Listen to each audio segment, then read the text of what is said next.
Banking, the greatest scam on earth. Thomas Jefferson said, "I believe that banking institutions are more dangerous to our liberties than standing armies. If the American people ever allow private banks to control the issue of their currency, the banks will deprive the people of all property until their children wake up homeless on the continent their fathers conquered." Jefferson's warning is already here. 40 million Americans are living on food stamps. Millions more are now homeless, living in tents, all because of one institution, the Federal Reserve System. The Federal Reserve is a group of private bankers who have stolen the money creation process from the American people. Most people still believe the Fed is an agency of the government working in our best interests. It is not.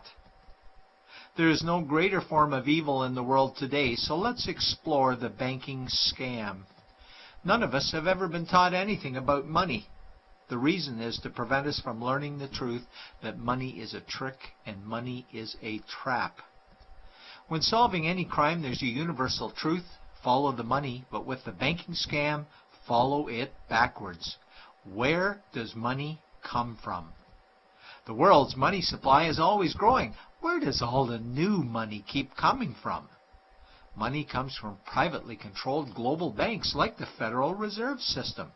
They create money every day, which increases the world's money supply. Because all banks are either owned or controlled by private bankers, the real question is, how do private bankers create new money? And the answer is they create it out of thin air. Bankers create money out of nothing. They make it up. It is a fiction. Wow. Godlike power to create something of value out of nothing. A stroke of a keyboard and money is created. In fact, only 3% of the world's money is even in the form of bills and coins, which means 97% of all money in the world is just numbers typed on a computer screen. This is part one of the banking scam. Money is created out of nothing. The second part of the scam is this phony money is issued as debt.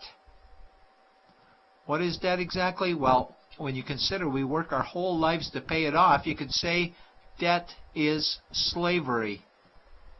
But whose debt is this phony money? It's our debt, all of it.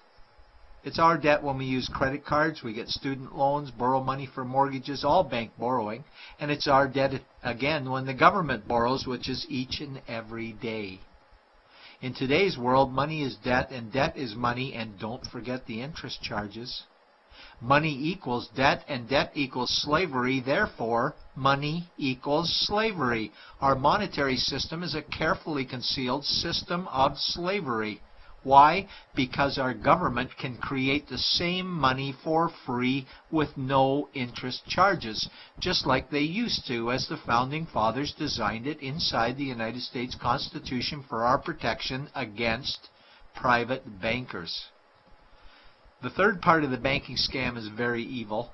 When bankers create money from nothing and issue it as debt, they only create the principal portion of the debt. They do not create the money for the future interest payments.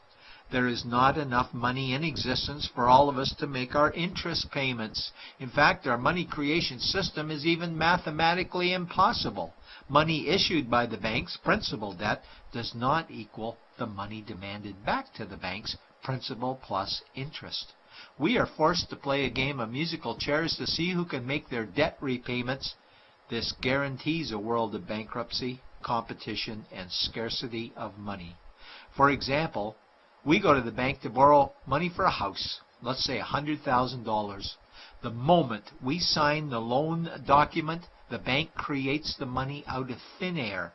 A $100,000 debit gets registered for us and a $100,000 secured credit for them. Then one of two things happens. Either we give the bank 30 years of labor making house payments totaling $300,000 for the original $100,000 we borrowed, or the bank takes our house.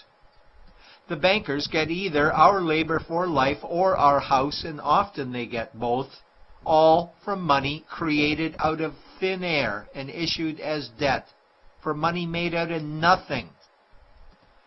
This is why all the bankers end up with all the assets. The fourth part of the banking scam is inflation. People think inflation is prices and costs increase. A better answer might be the value of our money always goes down. Inflation is created every time the central banks print money, which is every day. Where does all this new money get its value? The answer is it steals its value from the existing money supply, where our savings are. Our savings are disappearing because of the new money they're printing. If money creation was in balance with goods and services, there would be no inflation. Prices would stay the same.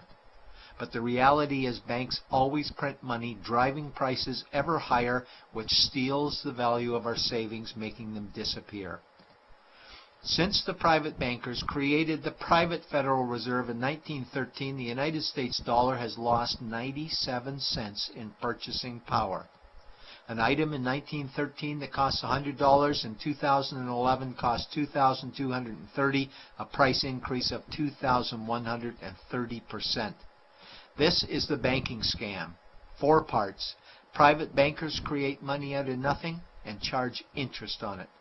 There is no money created for the future interest payments, and inflation steals our savings every day.